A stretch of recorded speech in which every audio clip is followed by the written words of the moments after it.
RH, quer saber como voar no trabalho? É só usar a Flash. Com a Flash, você concentra toda a gestão de pessoas em um único lugar. Faça a admissão dos colaboradores e solicite mais de 8 categorias de benefícios. Ah, e você ainda pode fazer todo o controle de ponto. Conheça o novo onboarding integrado da Flash em flashapp.com.br. Olha o contra-ataque aí, vem que vem o time avançando rápido pela linha de campo. Bola dominada no pé do camisa 10. Ele vai pra cima, passou pelo primeiro, passou pelo segundo. Invadiu a grande área, vai chutar. Bateu, é gol! Que golaço, minha gente! A experiência de futebol mais autêntica já criada pros games. Junte-se no 5x5 Rush, a nova maneira de jogar com os amigos e leve seu clube pra vitória. EA Sports FC 25. Dê tudo pelo clube. Já disponível. Interrompemos esse podcast para perguntar: quem você quer ser? Designer, engenheira, pedagoga, administrador. Quer saber? O Senac EAD é nota máxima no MEC. Tem cursos de diversas áreas, com conteúdo elaborado por especialistas do mercado e professores mestres e doutores. Ainda tem o Senac Carreiras, conectando estudantes a vagas de emprego em todo o país. Saiba mais em ead.senac.br/graduação.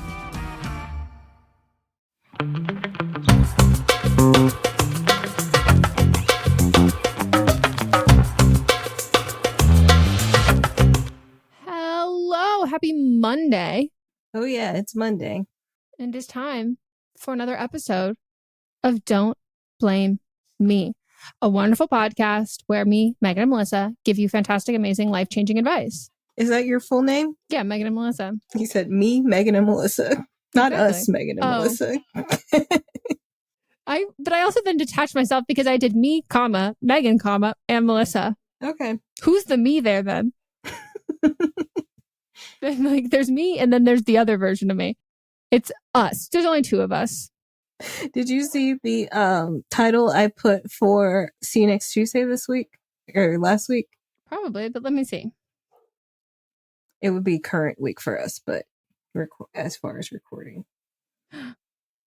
That was beautiful. This is us, Thank you. Now, colon, a story of friendship.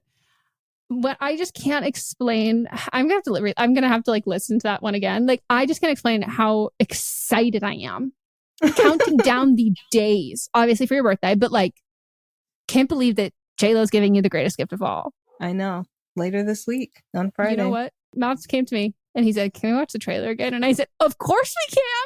Can we watch it again?" I have now told people and showed people the trailer, and everyone is just like, "What is this?" And that's the question. And I keep telling Mats, I'm like, we don't need to watch any other content after this because, like, you're in the mood for action. Got it. Sci-fi? She's got it. Thriller? Got it. Comedy? Got it. Romance? Got it. Steampunk? Got it. It's all there.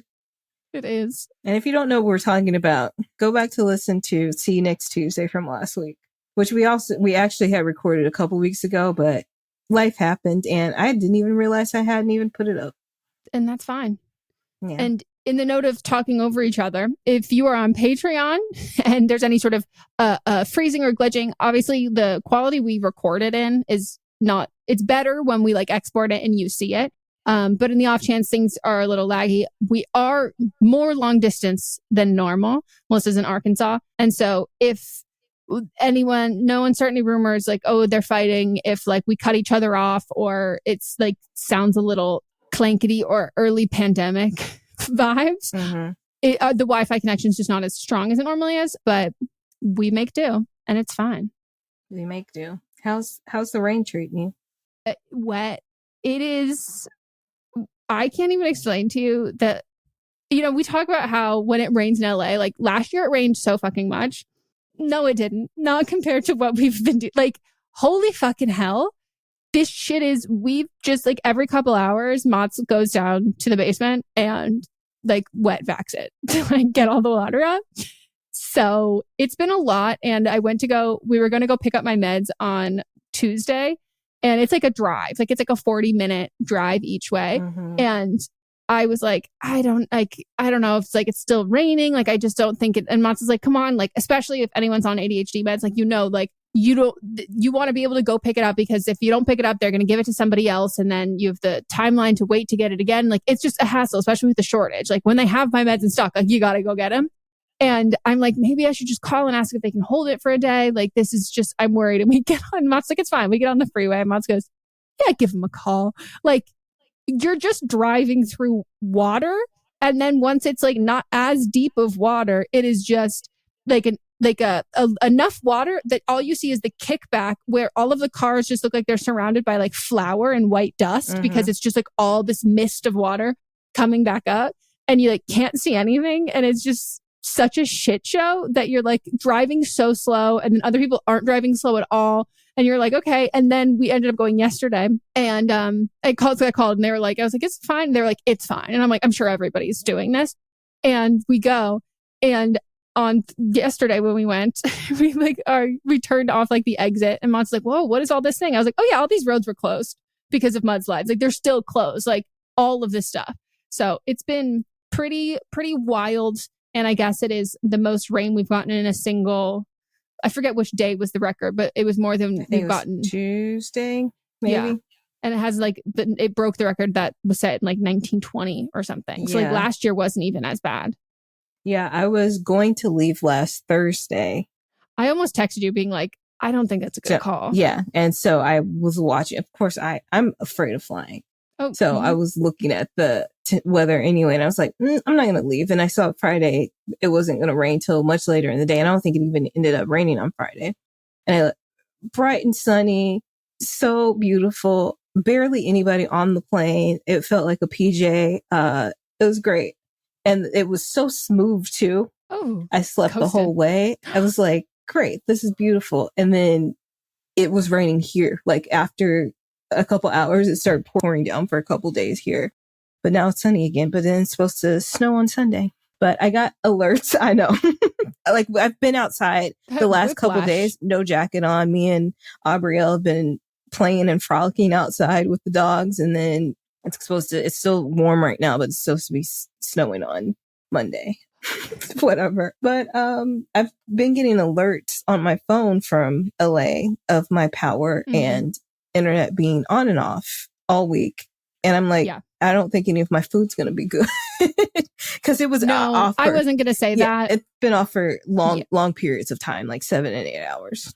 So specifically your neighborhood has gotten the most of the power out. And I was looking at that and I was like, I'm sure she knows. I'm not going to say anything to her. But also I do think because there's also been a lot of flooding too. But your house is up above, a little bit.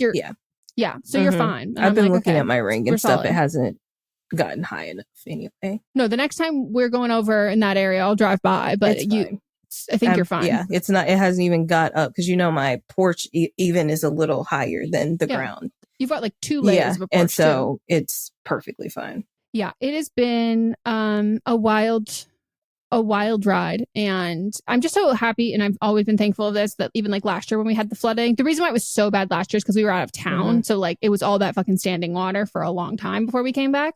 And we had stuff in there. So like we didn't have any of the things in there and all that now. But I just like I'm always reminded like that could be our like living room. Like that could be like the official first floor of our home because it's not technically a basement. It's garden level. So like it's just like the first level. And we've worked on better draining. We like MacGyvered a bunch of like pipe, like these tubes we put over some of the gutters and did all of this stuff. And we built more sandbags. So Mats is doing most of it.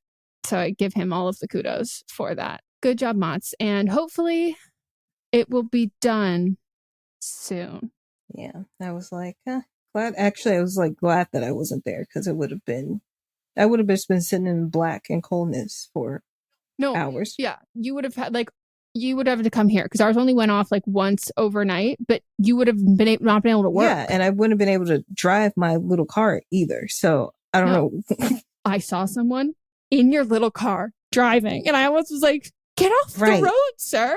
Like, get out of there. You're going to start floating. You're a buoy. You're a little boat right now. You're a very cute little boat, but like you're about to fucking set sail on the 405. Jesus Christ. Get out. Mayor Karen Bass said, get off the roads if you don't need to be here. When the mayor says stay at home, I feel like people need to be staying at home. Factually agree. And also, I don't know why anyone would be out because I can't trust you that like everything's closed. Like it's open now because like we're done with the rain it looks like for a while now. but everything was closed. Like you could go to the grocery store, you could go to like some of the big like chain fast casual stuff, but like the bookstore closed. All of the other things closed. Pasadena was like, don't come here. Like all of Pasadena was like, okay. Hope everybody's okay and everybody's things are okay wherever they are. And if you hear someone in California or Los Angeles specifically complaining about the rain, just understand that it's not that people here can't handle the rain. It's our city can't handle the rain. We don't have storm drains and we don't have any sort of like drainage on the streets. It just pools there. And also something about our asphalt is poured differently. So it's like reduces tire friction. And the heat, it absorbs the heat more. And so it specifically then makes it, when it's wet or raining, so bad and impossible. So that's why. Well, what is this show? This is a show where we give you wonderful, amazing, and life-changing advice. And we do so by answering your voicemails, as well as your voice memos, and reading your messages. So if you'd like to participate in an upcoming episode, you can give us a call at 310-694-0976, or international listeners, you can send us an audio message at meganpodcast@gmail.com. We have all of this like listed in the show notes too, as well, if you don't catch what I'm saying. So for the voice memo and phone call, it is a voicemail, so it just has to keep under 3 minutes. So we do request that you practice, time it out, write everything that you're going to say down, read it out loud a couple times, make sure it's under that 3-minute mark, include all of the relevant information, like if you have to be 18 or over, have your parents' permission. But, you know, let us know your age, if it's about a relationship, how long you've been together, if there's some like backstory drama that involves like why we've gotten to this point of this predicament. Include all of that stuff so we can give you the best possible advice with the best possible information. And then we do ask that it is, or we don't ask, we require, and it will all be anonymous. So please use fake names for people. And if you want to write in, you can send it to our DMs on Instagram, or you could also send it to the same email address, meganpodcast@gmail.com. And for that, keep it under 300 words, but everything else applies. Just write it all down, keep it anonymous, let us know your ages, and all relevant info. And you can also always let us know if you are sensitive. We will take that into account. And you can also let us know if you're like, give me the tough love. I can handle it. And if you have more time, tell us who would play you in a movie and who would play the other people. Who would play you? All right. Shall we get into an update? Let's do so. Hi, Meghan and Melissa. This is an update from the episode titled Trainer Set Me Up with His Brother-in-Law from January 2023. I was asking for advice on how to tell my mom that my dad was cheating on her. I thought about your advice and really appreciated it, but there was just a part of me that couldn't flat out say the words, "Mom, I know Dad is cheating on you." Over the summer while I was home from college, I would tell her things like, "You deserve better," or "I notice the love I see my friends' parents have and it's not what you and Dad share. I want you to experience that too." She would say thank you and that she felt the same way. Fast forward to the beginning of December when I received a text from my 13-year-old little sister, which explained that she knew about the lady my dad was cheating on my mom with because she had seen him texting her too. I felt bad that I took this long to say something, and I wish I could have prevented my sister from finding out this way. This was the final push it took me to talk to my mom. I took your advice and waited for a moment when my sister wasn't around so my mom could react to this news however she needed to. I ended up telling her everything I knew and that both my sister and older brother knew as well. Side note, I asked both my siblings if I could talk about them in this conversation and they both agreed. My mom then told me she had had suspicions that something was going on just this August and that from then on they weren't sleeping in the same bed. She told me she knows she deserves better and that she wanted to have a family meeting with everyone to discuss all of this. She was super sad that we had all known for so long, but that she understood how hard it was to say anything. She said that her therapist was helping her work through all of this and she was confident everything was going to be okay. We had a meeting as a family where my dad sheepishly told us that he had made a huge mistake by cheating and that him and my mom were getting a separation agreement and that he was supposed to move out in a couple of weeks. My brother and I both got pretty upset at the fact that our dad got the easy way out by just telling us this information and basically leaving after we had known everything for so long. This conversation was on December 28th, and he has not tried to have a conversation with any of us about it since. Now that I know my mom and sister are safe, I feel much better and I've decided to go no contact with my dad. Now I am back at school and in therapy and in the process of grieving the dad I once had and the fact that my family won't ever be the same. I want to say thank you for the advice you gave me. It helped so much, even if it took me for a while to go through with it. Thanks again, and I love your podcast so much. I'm so sorry that you're going through this, but I'm glad that everything's out on the table now and that your mom knows. That was the most difficult part, I think. At least everyone knows the information and they're doing with it what they need to do with it. Yeah. And I'm glad that despite you being like, I wish I could have prevented X, Y, and Z or whatever, that like everybody, from what you're saying, everybody seems like really understanding that no one really knew what to do in this situation, in this circumstance. And that, you know, the issue here lies in your dad. And he put you all he put everyone who knew in a really bad position. And how you respond to being in that position, I don't think says much. I don't think that's like something that we should be, or anybody else should be looking at as something that's the fault. That's the issue here.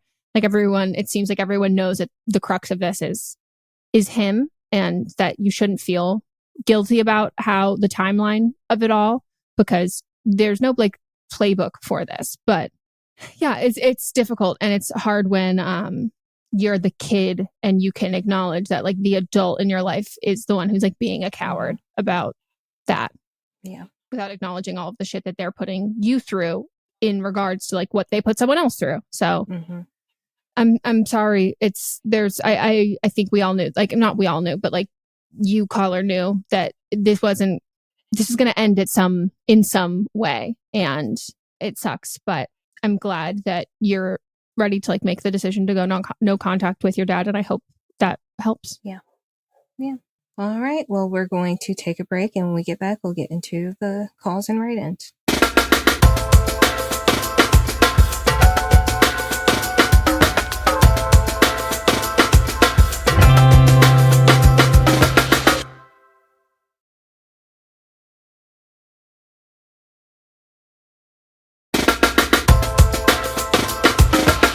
And we are back. It's time for the rest of the calls. Hey, Meghan and Melisa. I need some advice for a situation with a very close friend. We both use she, her pronouns, are 22, and in our last semester of college.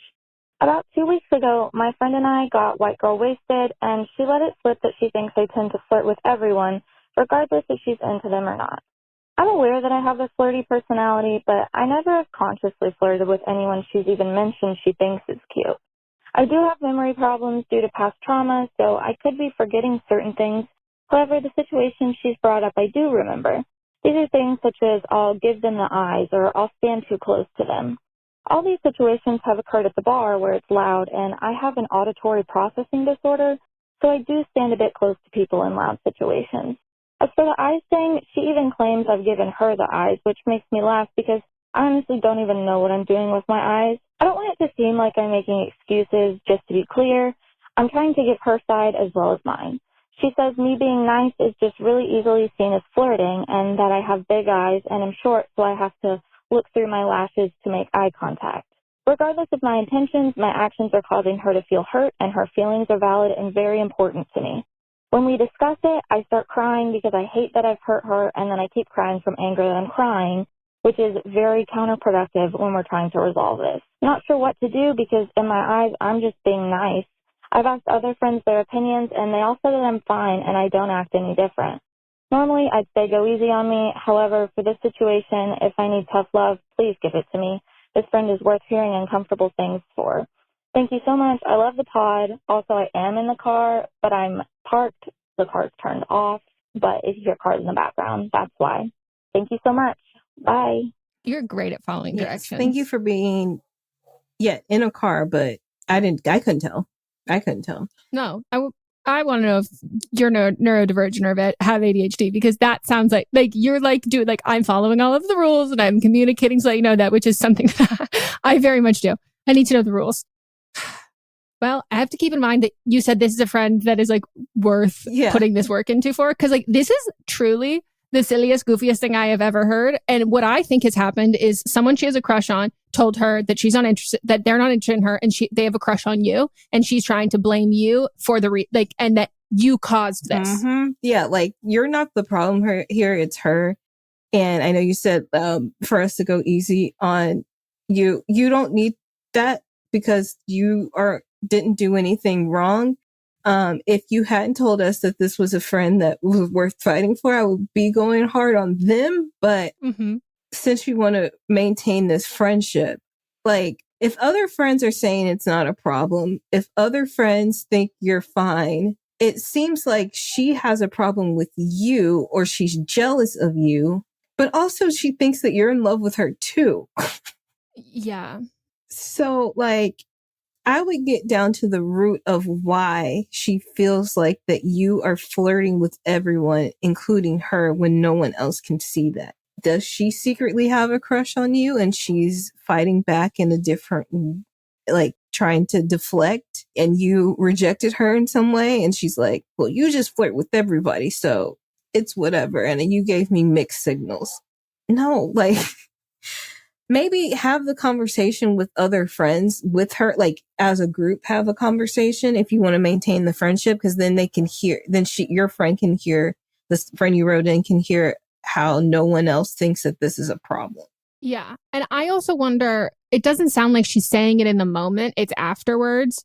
And I don't think that's fair. Like if I'm doing something subconsciously, you have to call it out in the moment, because it's so nothing to me that I'm not going to remember what you're talking about. But like if it's this big thing of like, oh, you did this and this is the issue, I would be like, okay, can you let me know in the moment when that happens? And I would make sure that you hang out with her when you're hanging out with other friends as well. So she has to call it out again in front of those other people. But yeah, I would also just ask, like, I wouldn't ask her. I'm asking you to ask yourself, what is your history and track record with dating and crushes, and what is hers? Because she might feel that she is in competition with you, that you have no idea you've even participated in this competition, that she feels like she's losing and that you are beating her intentionally out in. So I think like if for her it feels like maybe you have like had a lot of relationships or had a couple serious relationships and she hasn't, she might view every potential suitor, even if it's not someone that she has a crush on, as she has dibs on all of them, because you've had the boyfriend, you've had the relationship, you've had the girlfriend or whatever it is. You've had the relationship there that she doesn't feel like she's had yet. And so it feels like, oh, well, just because I don't like them now doesn't mean that like you're what if I could like them later? Like you're issuing claim on everything. And that can happen for some people who maybe have not felt like, don't have like the most dating experience, and thinking that that's how you kind of keep your feelers out when it's not. But I would also ask you, like, is she nice? Because part of the thing that she said about you is that like you're too nice to everyone, like, and you're nice to everyone as if that's like a bad thing. Like, is this kind of like the bitchy friend? And I don't mean that in a negative way, but like, is she more, I don't know, like, is she only like nice to the person that she has a crush on? Like, is she kind of more of like someone who like negs people, or does she ignore everyone else except the people she has crushes on? Like, what is that vibe? Because I do think that the calling out that you're being too nice to me sounds like it just comes from a place of insecurity.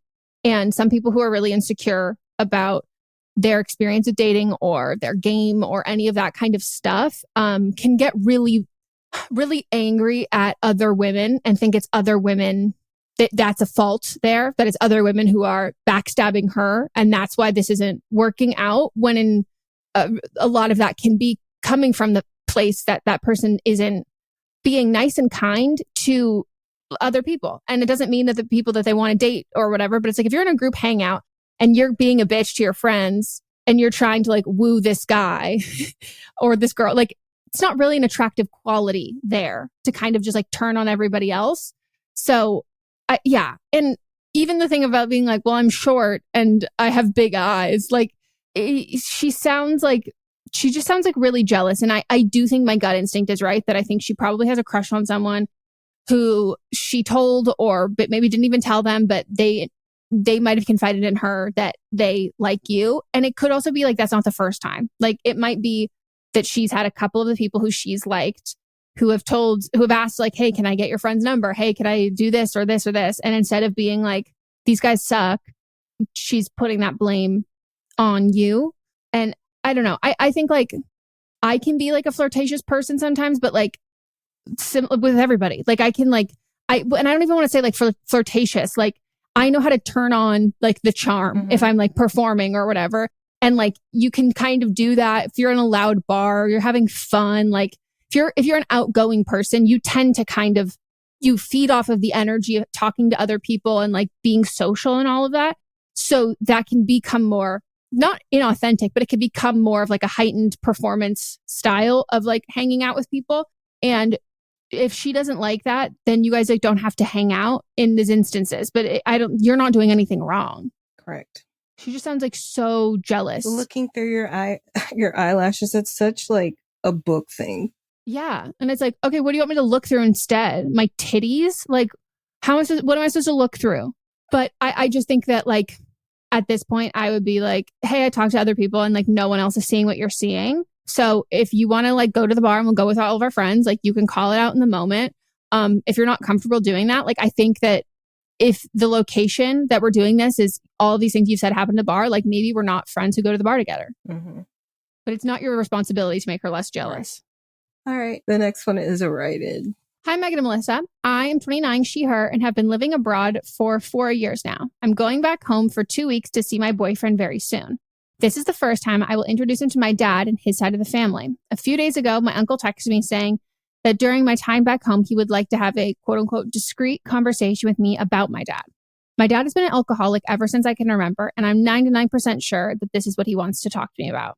I've done a lot of work in therapy ever since I left home due to my abandonment issues and constant feelings of guilt for leaving home. My mom divorced my dad years ago, and my brother also left 7 years ago and has not seen him again. So I always felt like I was the only one left to take care of him. I grew up feeling like he was my responsibility, but now I know that that was not my role as a daughter and that all the adults around me failed to protect me and my brother back then. Am I wrong for not answering my uncle's text and for not wanting to talk to him about my dad's drinking problems? I get very emotional about this issue and honestly don't want to get into that during my trip. I just want to enjoy my time back home with my boyfriend. Any advice on how to address this gently with my uncle would be greatly appreciated. Love the podcast. Thank you. Ugh, I hate those kinds of texts of ominous of those things there. So I'm really sorry you even had to get that because like that's a stressful thing. I mean, my instinct reaction is to respond and just to say, hey, I appreciate you reaching out. I've done a lot of work in therapy. I'm not interested in having this conversation, whether that's in person or over the phone during, before, or after this trip. I'll let you know if that changes, but I'm really just looking forward to having a nice trip, visiting, showing my boyfriend my hometown and all of that. And I would just urge you to reach out to any local services or those things, but I'm moving forward. This is not something that I'm participating in. Yeah, I would make sure that is what your uncle wants to talk to you about first, because you are assuming it probably is what he wants to talk to you about, but it also might be something else. So I would first talk to your uncle and just see what it's about and then take Meghan's advice and do exactly what Meghan said with that, because you don't know. It could be anything. It could not be specifically about your dad. It could be about somebody else in the family, but still take the call, see what it's about. And then once you have the information, share what Meghan just shared. Yeah. And I would just, make sure you're on the same page with your boyfriend when you go home, just so he knows too. So if your uncle tries to be like, hey, can I talk to you for a second? Like your boyfriend can also act as a buffer there to being like, oh, do you need something? I'll come with, let me go with you. What do you need? Like in that kind of stuff that, when you're in a partnership with someone, it's a role that you play. And like, I do that for Mont does that for me. Like you act as offense for other things that come along. And that is not like a burden or putting a large responsibility on your boyfriend at all. So I would make sure that, he knows that as well. And I don't know how much you've told your boyfriend about this, but if you have not told your boyfriend about your dad's drinking issues, I would make sure that you do that as well before. And yeah, that you plan your trip accordingly of what you want to see, what you want to do, who you want to be with. And you don't have an obligation to spend any time or a certain amount of time with any one person there. Because it can be easy to kind of slip back into those roles or have people expect you to slip back into those roles. So standing firm in your boundaries, but I always think it's much better to communicate your boundaries, I think, over text before the event happens. All right. But I hope your trip goes well. All right, we're going to take a break. When we get back, we'll get into 2 Don't Blame Thems.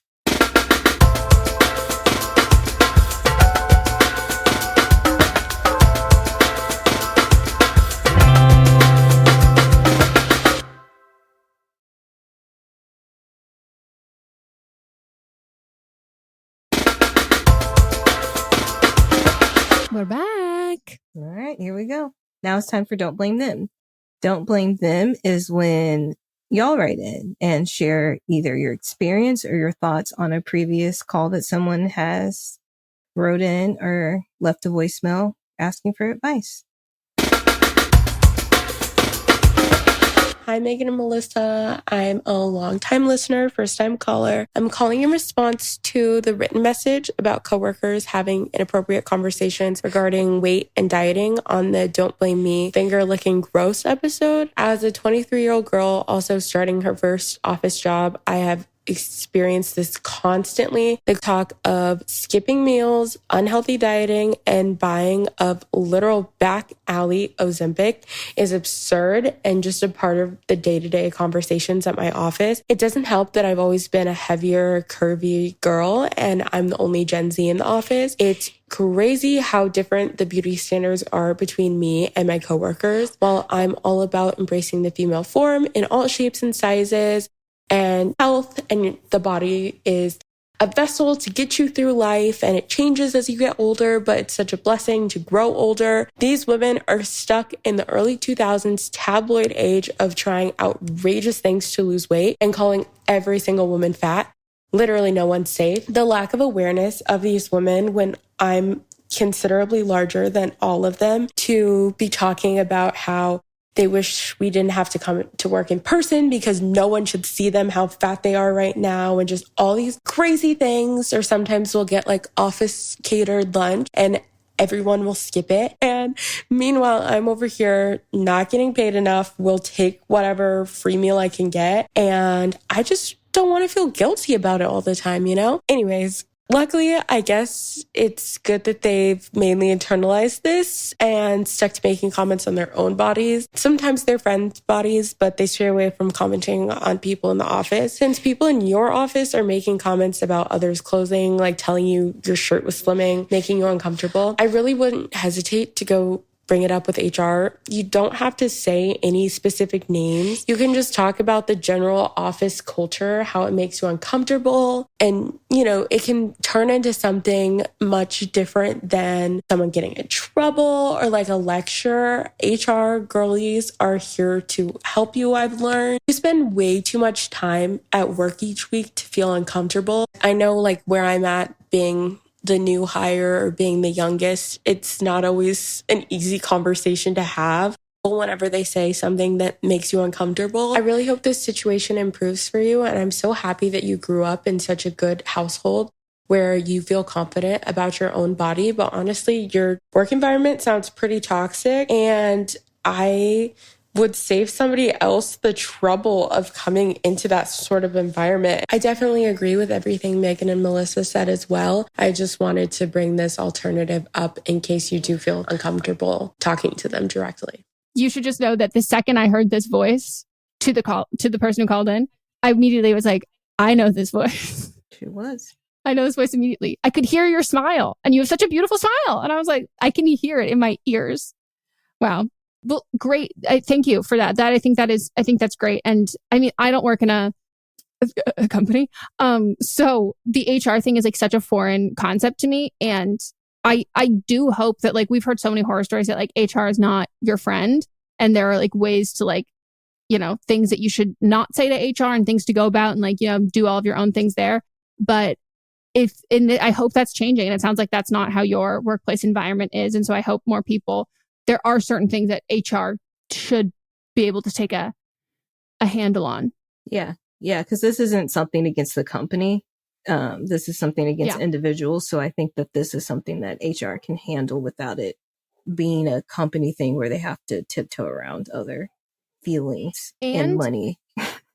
Oh, yeah. Well, and I also think that like specifically with this, commenting on other people's bodies in a workplace environment is not only like inappropriate in like social etiquette or body shaming, whatever that is, but it is like incredibly close to being like workplace sexual harassment, because commenting on someone's body when it's looking very good, what does good mean in that sense there? And then even if people are saying things and there's not a sexual connotation there, if that's okay, other people might feel more comfortable to say the same things about someone's body, but the root cause of why they're saying it is of a sexual nature. And in general, commenting on people's bodies in the workplace is an abuse of power and is just not appropriate. So I do think that HR would put a squash to that. Not that you need anything to lead into workplace harassment, because it already fucking exists, but that is something that would be, they'd put a stop to expeditiously. Right. So very good call. Thank you for giving that insight. Thank you very much. Oh, no, we have a second one. Hi, I'm calling for a Don't Blame Them for the episode Leaking Fingers Crossed in regards to the girl who can't pass her test in Italy. First, I agree with Meghan and Melisa, and you need to talk with your professors. Second, she mentioned she wasn't able to learn Italian and Spanish at the same time, and I would love to know how long she tried learning Italian before giving up. For context, I'm a polyglot. As a kid, I learned Italian and Portuguese alongside with English because those are my parents' native languages. And later on, I went to a really strict and extra hard level with international school, and at one point, I learned French alongside Spanish. In my personal experience, the first moments of learning a language with the same base as one you already know can be quite difficult. I remember that when I first started learning French, my brain would automatically switch to Italian because a word sounded or was written similarly to the Italian counterpart, and because I had higher proficiency in Italian, my brain would switch, and sometimes it would be difficult to go back and concentrate on the French. As I got better at French, this switch stopped happening. And in the grand scheme of things, I found that knowing other Latin-based languages really helped me with the French and Spanish because I was already acquainted to a lot of the sounds and rules of this language. You already live in Italy, and when you are immersed in the culture, it is a lot easier to learn and get good at it. That's always one of my number one tips, actually. When I struggled with learning a new language, I immersed myself in it. I watched TV shows, I listened to a lot of music in the language, I read a lot of articles in the language. I really try to immerse myself. I also find helpful to have an easy-to-reach goal. I usually would pick one song and set a goal to be able to understand the lyrics without the help of Google Translate. Hope this helps and you pass your exam, and please go talk to your professor. Wishing you all the best. Whew. I love this person because they speak at a speed and in a cadence that it tickles my brain. I don't even have to take notes. It was too fast for me. And the caller also took a long break in between. I was like, thank you for pausing for a second. But yeah, great advice. I think I said something similarly about how, because I knew Spanish, it was easier for me to pick up on Italian while I was in Italy. Yeah. So immerse yourself in the language. But also I know that taking a test is different than speaking the actual language because you need to know certain rules and conjugations and stuff like that. So the biggest thing that I said was to talk to your professor. So agree. Yeah. I think it's also helpful, even selfishly, to hear that switch that you do to like automatically go to the other language eventually passes, because I have like restarted Duolingo so many times. And my issue is like, I can understand Spanish better than I can speak it. But anytime I was like, oh, let me like look into, like, I've had to do auditions where I've had to like just say a couple of words in French. Like I went to France, I went to Paris, and I like was trying to like come up, like figure out a couple of like phrases and like easy things to do. And my brain would just make it in Spanish. Like I would read the words and and I would say them and they would come out with a Spanish accent, and it would come out the sounds, the vowels and the consonants we're making were how you would do it in Spanish, not French. And so it wasn't even like you could understand it in French, even though it was technically French. So to know that like eventually that switch stops happening and it like creates another pocket in your brain for, no, that's this other language, makes me think that maybe I'll restart my Babbel experience. I mean, not Babbel. Maybe I'll restart my Duolingo experience, but I'll say Babbel if Babbel wants to sponsor us. Either one. Duolingo. I have beef with Duolingo. Did you see Duolingo's recent comment to someone? They're always commenting, so you're going to need to be a bit more specific. The UK commented on something, like a UK, United Kingdom TikTok account, blue check mark, said, I deleted Duolingo, and Duolingo responded, learning languages is good for you, colonizer. Damn. I was like, is this on your personal phone? Like, I'm like, is this on the company phone or your personal phone? Because I just have to say that, like, if it was on my personal phone, the temptation that I would have to respond to everything as Duolingo, because being shamed by Duolingo, like, you're going to make headlines. Facts. This is my beef that I have. And I think I might have mentioned it before on this podcast, but for some reason it recently, I made this comment months ago. They made a thread. I don't know what you say, a threat a thread post. Oh, threads? Yeah. I was listening to Trixie and Katya was like, what's that new thing? Spool? And they were like, no, not spools. So Duolingo had posted a picture of Big Bird and it said smash or pass. And this was 30 weeks ago. And I said, Big Bird is a child, and then posted a picture of Olympia Benson from SVU. And for some reason, right? And for some reason, this was weeks ago, and now more people have been liking it this week. So I don't know if maybe Duolingo's back in the mainstream after that colonizer comment went viral. That's disgusting. Yes, Big Bird's literally like 6.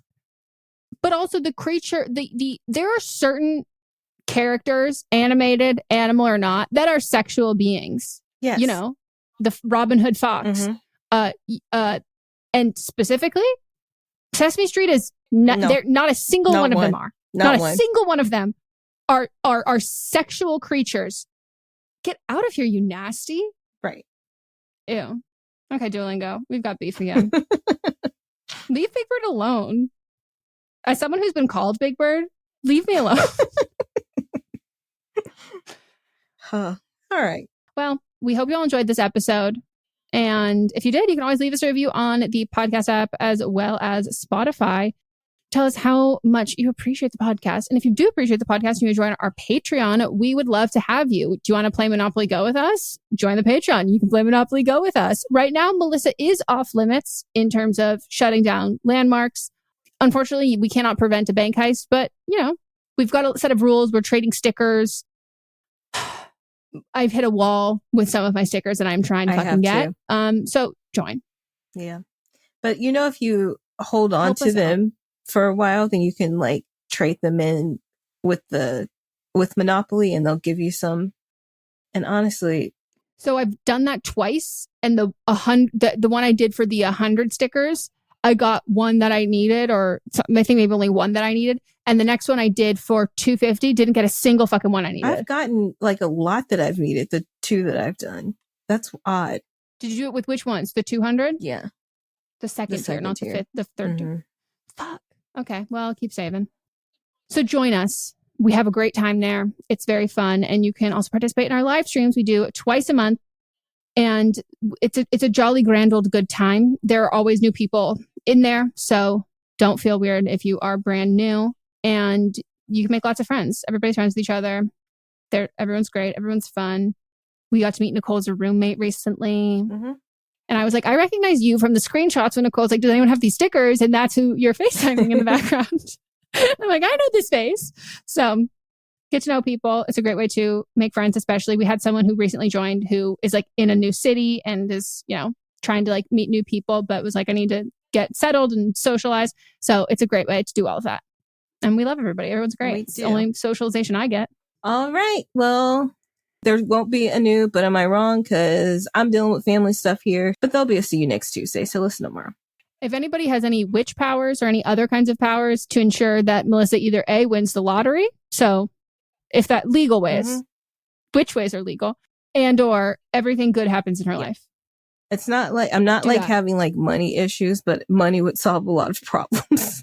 Well, and also like, it would just be like the chance of winning the lottery is like so slim that I think at certain points when you've been dealt like hand after hand that you go, seriously, this, like, what are the odds? I think at that point you deserve to win. You need good odds then you deserve to win the lottery. So help her out. Okay, everybody. So positive vibes, money, witch spells, charms, all of those things. And we'll see you next time. Bye. Bye.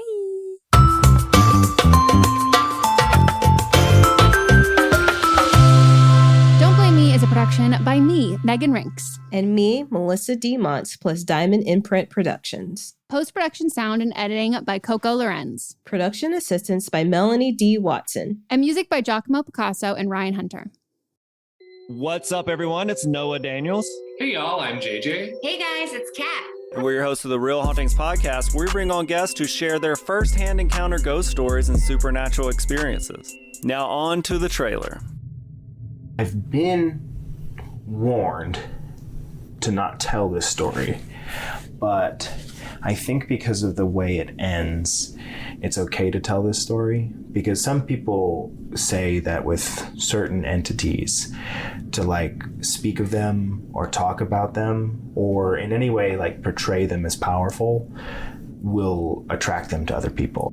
The creepiest thing about it to me is a lot of times it would wait for me to notice it.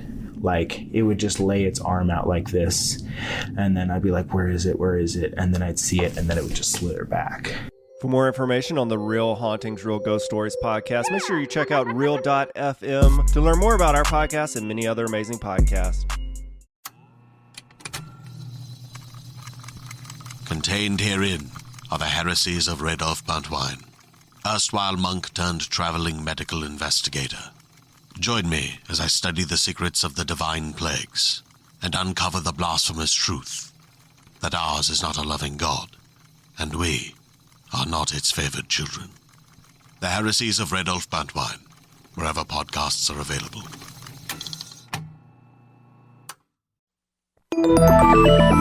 Listening to a podcast should be time well spent, and I promise it will be if you'll give this podcast a try. It's called Something You Should Know. I'm the host, Mike Carruthers, and in every episode, I talk with leading experts on topics I know you will find fascinating. From why people can't keep secrets, what your favorite music says about you, why your pet acts in strange ways, and so much more. Something You Should Know is designed to give you information you can use in your life and give you great intel that you can share with others. I'm told it's a binge-worthy podcast, and with over 1,000 episodes, there's a lot to binge on. Something You Should Know has been ranked in the top of the Apple Podcast charts consistently for a long time. I know you're going to like this. I just need to get you to try it. Something You Should Know. It's available wherever you listen to podcasts.